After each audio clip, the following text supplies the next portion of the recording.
राष्ट्रपति पर कांग्रेस नेता अधीर रंजन की टिप्पणी के बाद संसद में हंगामा। सोनिया गांधी और स्मृति ईरानी के बीच हुई नोकझोंक।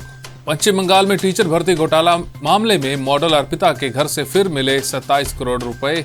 ईडी ने 5 किलो सोना भी किया बरामद। सुप्रीम कोर्ट के वकील विनीत जिंदल को मिली सर काटने की धमकी। विनीत ने अजमेर शरीफ दरगाह के आदिल चिश्ती के खिलाफ दर्ज करवाई थी शिकायत।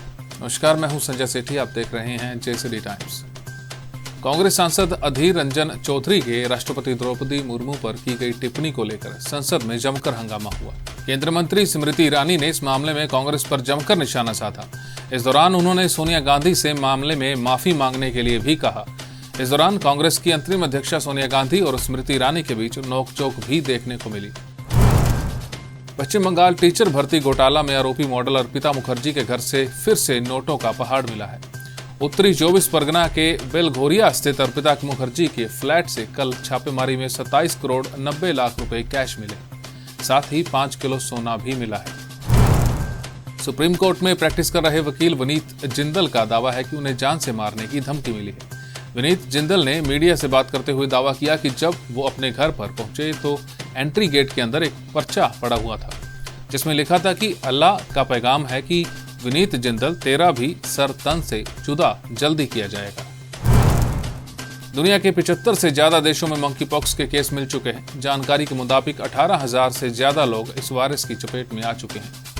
WHO की ओर से ग्लोबल हेल्थ इमरजेंसी घोषित करने के बाद भारत में भी केंद्रीय स्वास्थ्य मंत्रालय ने कई राज्यों को अलर्ट जारी कर दिया है। देश में अभी मंकी पॉक्स के सिर्फ 4 मामले ही सामने आए हैं, लेकिन कई राज्यों ने मंकी पॉक्स से लड़ने के लिए एडवाइजरी तक जारी कर दी है। 18 महीने की कड़ी मेहनत के बाद केरल के एक शख्स ने घर पर ही एरोप्लेन बना दिया। परिवार के साथ छुट्टियां बिताने में हो रही दिक्कत के बाद शख्स ने प्लेन बनाने का फैसला लिया। करीब 1 करोड़ 35 लाख रुपए खर्च करके उन्होंने प्लेन भी बना दिया। इसके बाद वो अपने परिवार और दोस्तों के साथ इस 4 सीटर प्लेन में कई देश घूमकर भी लौट चुके हैं। इराक में अब श्रीलंका जैसा विरोध देखने को मिला है। बगदाद में बुधवार को आक्रोशित सैकड़ों प्रदर्शनकारियों ने संसद भवन पर कब्जा कर लिया। अल जजीरा की रिपोर्ट के मुताबिक ज्यादातर प्रदर्शनकारी इराकी शिया लीडर मुक्तदा अल सदर के समर्थक बताए जा रहे हैं। यूक्रेन युद्ध की आग में झुलस रहा है। 5 महीने की जंग में हजारों लोग मारे गए हैं। यूक्रेन के कई शहर तबाह हो गए हैं। तबाही की आती तस्वीरों के बीच जेलेंस्की ने प्रसिद्ध फैशन मैगजीन वोग के लिए तस्वीरें खिंचवाई हैं। इन तस्वीरों में राष्ट्रपति जेलेंस्की अपनी पत्नी के साथ दिख रहे हैं। इन तस्वीरों को लेकर उनकी आलोचना भी हो रही है। चंद्रमा पर इंसानों के रहने लायक जगह मिल गई है। ये ऐसे गड्ढे हैं जहां इंसानों के रहने लायक उपयुक्त तापमान भी है। इन गड्ढों को नासा के लूनर ऑर्बिटर की मदद से खोजा गया है। इन गड्ढों के अंदर 17 डिग्री सेल्सियस तापमान है। यह ऐसा तापमान है जहां पर इंसान आराम से रह सकते हैं और काम भी कर सकते हैं। यानी भविष्य में ऐसे गड्ढों के अंदर इंसानी बस्तियां बसाना आसान हो जाएगा। बात आज के इतिहास की।